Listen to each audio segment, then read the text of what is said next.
Hi, my name's Cameron Carlson from the AnimeLocation.tv. I'm here at Matsuricon 2016 with Mr. Richard Epcar. How you doing? Where? Oh, that's me. Hi, how are you? I'm Richard Epcar.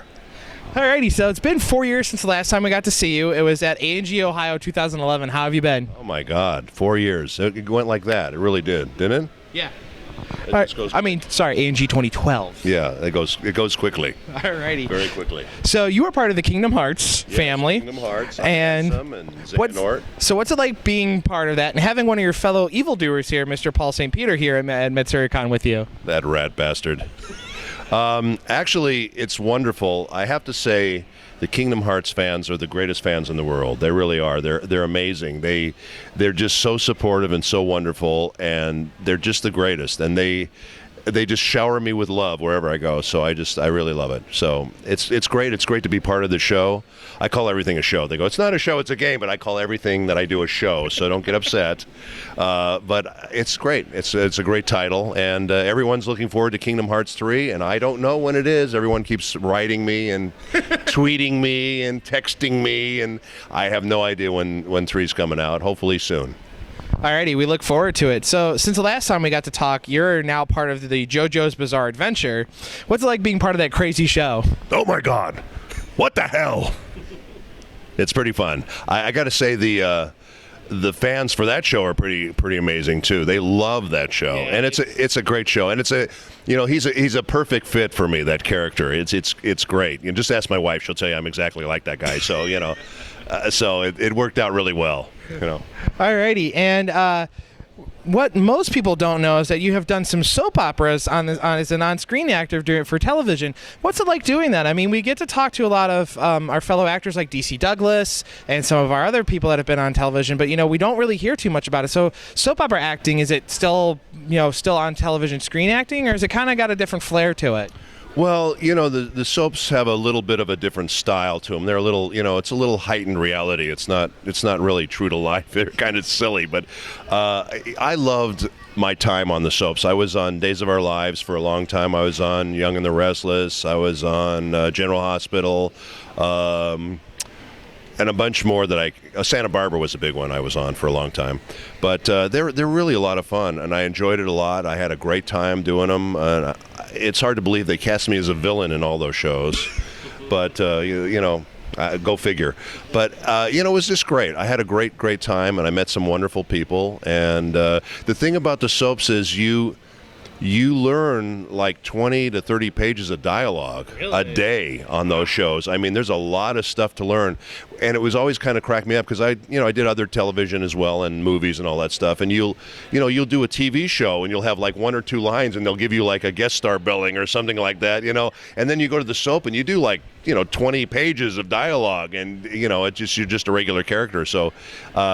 I think as far as working that memory muscle, it's a great thing, and they're a lot of fun. I had a blast on it. I really did. I enjoyed it a lot.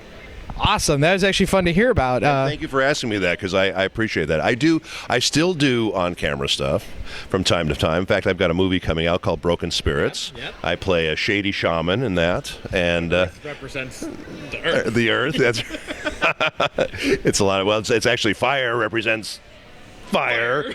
And yeah, it's a lot of fun. So we're looking forward to the release of that, and it should be a good time. And every once in a while, and I just did a wonderful commercial. I can't talk about it unfortunately yet, but I look really different in it. Let's just put it that way.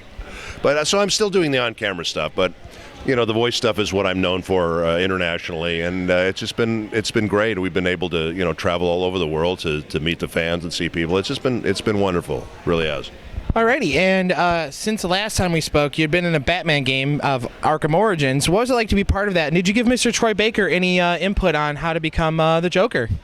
No, I didn't. Troy is a wonderful actor, and he didn't need any of my help. But I actually didn't. I co-directed that game. I don't know if you knew that or not, but yeah, I co-directed Arkham Origins, and I play 3 characters on it, and it was wonderful just to be part of that game. It's an incredible game, and it looks amazing. And as you know, I was the Joker in Injustice, Gods Among Us, and several other Batman games. And I'm going to be the Joker again very soon in a new game, which I can't talk about. So, but it was great to be part of that. It's really, really cool looking game.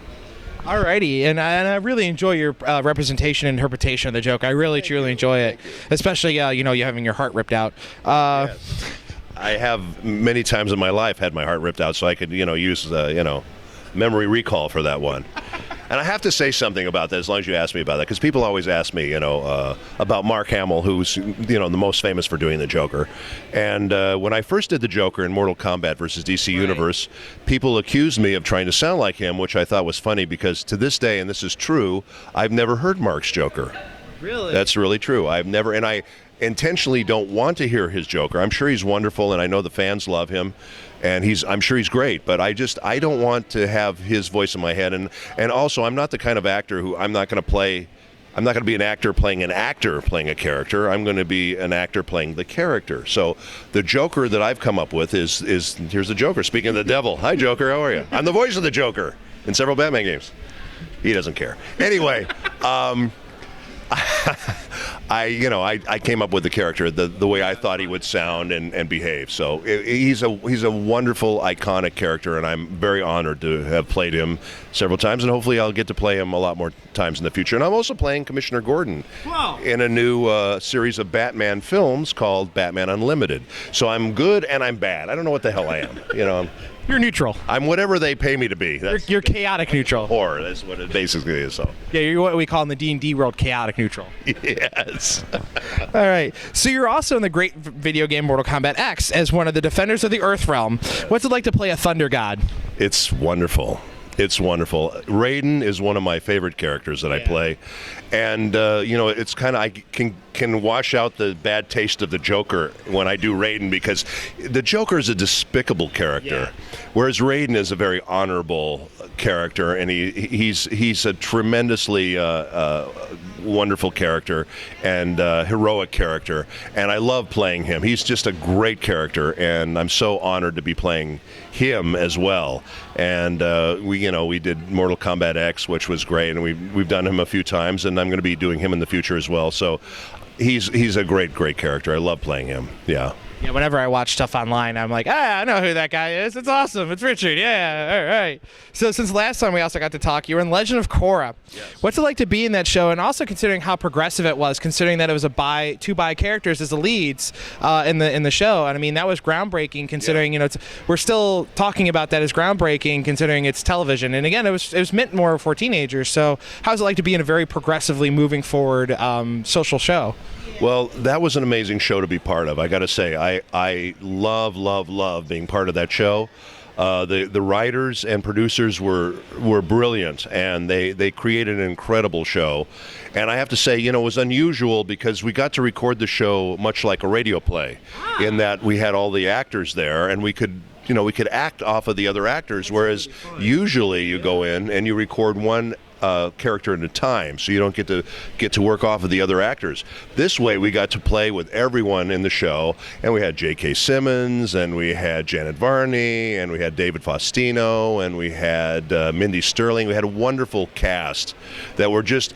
And I got to tell you a funny story. I was there, and we're recording the show one day, and I'm geeking out on all these guys. I'm, oh my God, J.K. Simmons and all these incredible actors, and I'm in this thing too. And then all of a sudden, the director, the producers come on the talkback, and they go, "Richard, weren't you Bateau in Ghost in the Shell?" I said, "Yeah, I was." And say, "We love that show." And they went on to geek on about Ghost in the Shell for like 10 minutes, and I'm going, they're geeking out, I'm geeking out, everybody's geeking out. So it was amazing, and I'll tell you, I'm so proud to be part of that show. And what an incredible cast. D. Bradley Baker. We had some incredible people on that show, and Andrea Romano, who is a wonderful director, and I always love working with her. She's just great. So it was quite an honor. I got to tell you a quick funny story about that. I was doing I had a morning show game booked to do Spec Ops, and it was all screaming, because it's combat. So you're screaming your butt off, I'm trying to make it PG. So anyway, by the end of the session, I had no voice. The guy kept me there for 6 hours screaming, yeah. And he said, I saved the best 10 loops for the end of the day. I said, what were the best 10 loops? He said, you're being burned alive by a flamethrower. I said, you need 10 of these? He said, yeah, we need 10 of these, 30 seconds long, go. So I just totally blew my voice out. So by the time I got to Legend of Korra, Andre Romano said to me, Richard, I played 2 characters, and I played Chief Saikon. Well, I played a few little characters, but there were the 2 main characters, Chief Saikon and this guy on the dock who was kind of a mafia guy. And I had no voice whatsoever. And I told her, she said, we just need a couple of pickups for the guy on the dock. I said, Andre, I have no voice. I sounded like this. So I said to her, let me go back and do the whole character in this voice. And she said, no, I don't want to make you do that. I said, no, let me do it. I said, let me try it. And they talked amongst themselves for a few minutes. They came back and said, okay, let's try it. So I did the whole character like this, the guy on the docks. And it came out. It was phenomenal. And when you hear it, you go, who the hell is that? Because there's no voice. But it was a perfect fit for this character. So see, sometimes out of bad comes good. Alrighty, and now as we've been talking, we've been having a lot of fun and talking about your shows. Is there any way? Is there any other shows you want to talk about at this time that aren't behind the pesky NDA wall? Well, there's a lot of there's 2 big ones that people would poop themselves if they knew what I was involved with right now. But I can't really, unfortunately, talk about them. But I will tell you very soon, and you will be pooping yourself. I'll tell you right now. So. I'm excited to be part of it, and it's one is a huge franchise, and the other one is something that I've done in the past, but I'm doing a new version of it, so I'm very excited about it. All right, well, we all look very forward to it. Is there any way for fans to keep up with you on the internet, and a final message for all your wonderful fans out there? Yes, absolutely. My fans are wonderful. They've just been great and very supportive, and I love them. They're just great. The best way to keep in touch with me is to go on Facebook. I have 3 pages on Facebook, Richard Epcar, Richard Epcar 2, and Richard Epcar, my fan page. Yep. And then I have Twitter, Richard Epcar on Twitter. So any one of those places, you can hit me up. I think my main Facebook page is filled already, so you have to go to Richard Epcar 2. But I try to keep them equal as far as, the posts and all that stuff, so people don't feel left out. Although it's funny because people that are on 2, they still want to get on the main. They think they're going to miss out on something if they're not on the main one. But you can hit me up on those things, and I'm, I try to take time and answer everyone's questions and try to be, available for that sort of thing. So. Yeah, and it is true. Mr. Epcar does truly care about his fans. I'm one of them, and we've had a great rapport over the internet. This is the first time we've ever met, so trust me, it's worth it. Thank you. I appreciate that. And I just want to say thank you to my fans. You guys rock. You guys are awesome. I appreciate it so much. I really do. And, it's really nice to hear nice things and be, support when, because you never know. We're in these dark booths all day. We don't know what the hell's going on, so, and we come to these conventions and people are just warm and excited about the characters and the shows you're part of. So it's really terrific for us. We enjoy it. Thank you again so much, Richard. It's been such a pleasure. Great seeing you guys. Always a pleasure. My pleasure. Take care.